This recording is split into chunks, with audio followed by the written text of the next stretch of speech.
નમસ્કાર મિત્રો, અમારા નવા વિડીયોમાં આપ સૌનું હાર્દિક સ્વાગત છે। તો આજે આપણે વાત કરીએ સુરતમાં બાળકોના ડૉક્ટર સાથે બનેલ સત્ય ઘટના। સુરત શહેરના જાણીતા સિનિયર પીડિયાટ્રિશિયન પોતાના ક્લિનિકમાં 12 દર્દીઓને તપાસવામાં વ્યસ્ત હતા। રોજની જેમ આજે પણ સારી એવી ભીડ જામી હતી।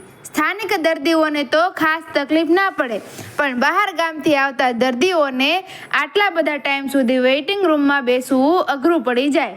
સુરત શહેરથી દૂર આવેલા લગભગ 20 કિલોમીટરના ગામડેથી પોતાના 10 વર્ષના દીકરાને લઈને આવેલા મોંઘી બહેન અને રામજીભાઈ 1.5 કલાકથી ઊંચાની સાથ થતા હતા। આખરે તેમનો વારો આવ્યો। ડૉક્ટરની સામે બેસતી વખતે બંને પતિ પત્નીના ચહેરા પર થોડો પણ ગુસ્સો અને ઘણી બધી અકળામણના ભાવો હતા। મનની અંદર છુપો ડર પણ હતો કે અગાઉના 7-8 ડૉક્ટરોની જેમ આ ડૉક્ટર પણ એમના દીકરાને સાજો નહીં કરી શકે। તો ડૉક્ટરનું નામ ડૉક્ટર કેતન શાહ। ડૉક્ટર કેતન કશુંક પૂછે તે પહેલાં જ મોંઘી બહેન બોલવા માંડ્યા, સાહેબ, આ મારો છોકરો બધી વાતે હોશિયાર છે, ભણવામાં આખી નિશાળમાં પહેલો નંબર લાવે છે, પણ છેલ્લા 8-9 મહિનાથી એના પેટમાં સખત દુખાવો રહે છે। કેટલાય ડૉક્ટર બદલાવી નાખ્યા, પૈસાનું પાણી થઈ ગયું। અમે એવા પૈસાદાર નથી, પણ આ પેટના છોકરા હાટું થઈ અને મોંઘી બહેન બોલવામાં બહુ મોસોગા હોય એવું લાગ્યું। એમની જીભને માત્ર એક્સિલેટર હતું, બ્રેક ન હતી। ડૉક્ટર કેતનભાઈએ બાળકનો કેસ પેપર તૈયાર કર્યો, જરૂરી પ્રશ્નો પૂછ્યા। આ પછી ઝીણવટપૂર્વકની શારીરિક તપાસ પૂર્ણ કરી। એ પછી એમણે ટેબલ ઉપર પડેલા રિપોર્ટ્સ હાથમાં લીધા। છોકરાનું નામ અરવિંદ હતું। અત્યાર સુધી અરવિંદના પેટમાં 3 એક્સરે, 1 સીટી સ્કેન અને 4 વખત સોનોગ્રાફીની તપાસ થઈ ચૂકી હતી। એકવાર એન્ડોસ્કોપી પણ થઈ ગઈ હતી। આ તમામ રિપોર્ટ્સ નોર્મલ આવ્યા હતા। ડૉક્ટર કેતનભાઈ પળવાર માટે વિચારમાં પડી ગયા। એમને યાદ આવ્યું કે થોડા મહિનાઓ પહેલાં બાળરોગ નિષ્ણાત તબીબીઓની એક કોન્ફરન્સમાં બાળકોમાં જોવા મળતો પેટનો દુખાવો આ વિષય પર એક પરિસંવાદ યોજાયો હતો। તે પરિસંવાદમાં એક નિષ્ણાત ડૉક્ટરે એવું કહ્યું હતું કે જો પેટના દુખાવાનું કોઈ ચોક્કસ કારણ ન પકડાતું હોય, સાથે સાથે બાળકના શરીરમાં રેડ ફ્લેગ જોવા મળતા ન હોય, તો આપણે ચિંતા કરવાની જરૂર રહેતી નથી। રેડ ફ્લેગ્સ એટલે લાલ ઝંડી જેવા ચિંતા કરાવનારા સંકેતો। અરવિંદના કિસ્સામાં માત્ર અને માત્ર પેટનો દુખાવો જ હતો। તેની સાથે જેની અપેક્ષા રાખી શકાય તેવી ફરિયાદો, ઝાડા ઉલટી કે તાવ ગેરહાજર હતા।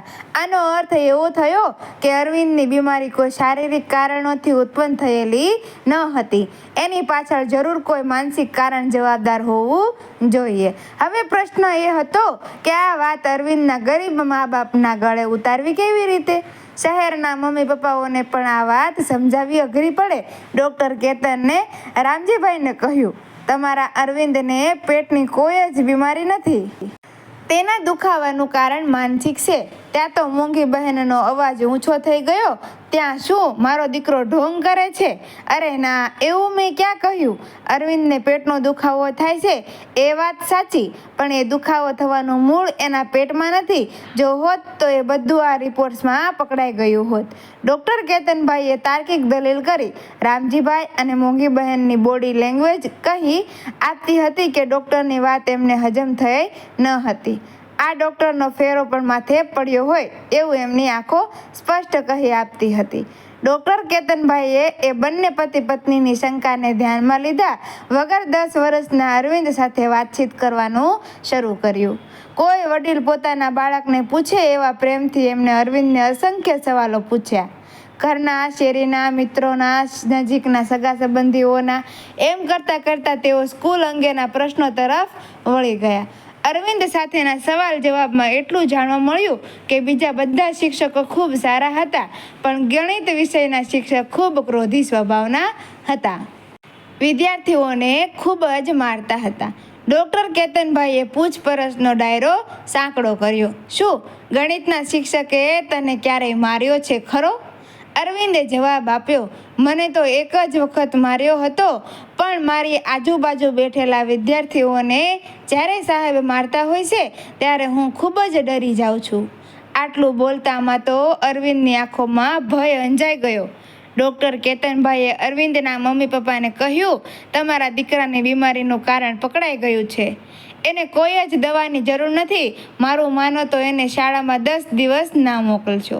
10 દિવસ પછી પણ શાળાએ મોકલતા પહેલાં ગણિત વિષયના શિક્ષકને મળી લેજો.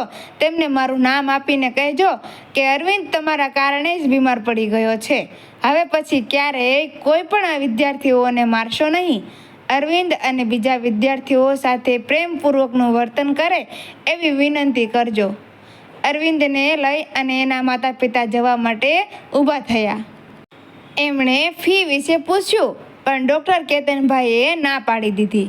મેં અત્યારે કોઈ જ દવા આપી નથી. તમારી આર્થિક સ્થિતિ નબળી છે. તમે હજારો રૂપિયા ખર્ચી ચૂક્યા છો, માટે ફી લેવાનો મારો કોઈ હક હોવા છતાં એ હું લેતો નથી. જો તમારા દીકરાને સારું થઈ જાય તો 1 મહિના પછી તમે મને મળવા માટે આવો. તે સમયે તમે જે આપશો તે હું લઈ લઈશ. ગામડે ગયા પછી મોંઘી બહેન પોતે ગણિત વિષયના શિક્ષકને મળ્યા અને ડૉક્ટર કેતનભાઈએ આપેલી સૂચના કહી સંભળાવી. સદભાગ્યની શિક્ષક સમજુ નીકળ્યા. તેમણે પોતાના તામસી સ્વભાવ ઉપર અંકુશ મૂકી દીધો. તેમનો પીરિયડ શરૂ થાય એટલે તેઓ હસતા મુખે ક્લાસરૂમમાં પ્રવેશ કરે. તમામ વિદ્યાર્થીઓને ખૂબ જ પ્રેમપૂર્વક બોલાવે.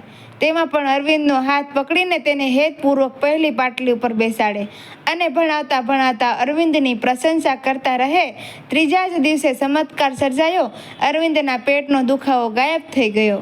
પૂરા 15 દિવસ પછી રામજીભાઈ અને મૂંગી બહેન અરવિંદને સાથે લઈ અને ડૉક્ટર કેતનભાઈને મળવા માટે આવી પહોંચ્યા. આ વખતે પણ 1.5 કલાક બેસવું તો પડ્યું જ, પરંતુ ડૉક્ટર સામે આવતી વખતે મૂંગી બહેનનું મોઢું હસું થતું હતું. કન્સલ્ટિંગ રૂમનું બારણું ઉઘડતા વેદ પતિ પત્ની માણસ મટીને લાકડી બની ગયા. ડૉક્ટરે હાથ ઝાલીને બંનેને ઊભા કરવા પડ્યા. મૂંગી બહેન રડતા રડતા બોલ્યા, સાહેબ તમે અમારા ભગવાન છો. સાચું કહું તો મને તમારી વાત ઉપર અમને જરાય પણ વિશ્વાસ બેઠો ન હતો, પણ તમે સાચા પડ્યા. સાહેબ મારી પાસે ફક્ત 10 રૂપિયા છે. આજથી હું તમને મારા ભાઈ માનું છું. શ્રાવણ મહિનો ચાલે છે અને રક્ષાબંધનનો તહેવાર નજીકમાં જ છે. હું ફી તો આપી શકતી નથી તમે, પણ આ 10 રૂપિયામાંથી રાખડી ખરીદીને મૂંગી બહેનના ગળામાં ભરાયેલો ડૂમો ડેમ બની ગયો. આંસુના જળાશયમાં અવાજ ડૂબી ગયો. દુનિયાની સૌથી મોટી ફી ચૂકવીને એ ગરીબ દંપતી રવાના થઈ ગયું. ડૉક્ટરે મનોમન વિચારી રહ્યા, ચાલુ આ રોગના નિદાનનું કામ પણ ક્રિકેટના શોટ જેવું છે.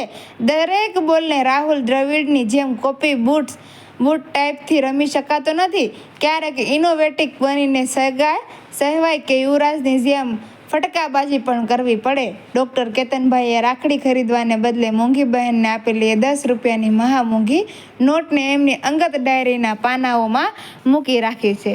ડાયરી એ પાના પર એમણે લખ્યું છે, એક ગરીબ બહેન તરફથી મળેલી અમૂલ્ય ભેટ. મિત્રો, વિડીયો ગમ્યો હોય તો વિડીયોને લાઇક કરજો, શેર કરજો અને તમારો આ વિડીયો વિશે શું કહેવું છે કમેન્ટમાં જરૂરથી કહેજો અને અમારી ચેનલને સબસ્ક્રાઈબ કરવાનું ભૂલશો નહીં. રાધે રાધે, જય શ્રી કૃષ્ણ. Thank you.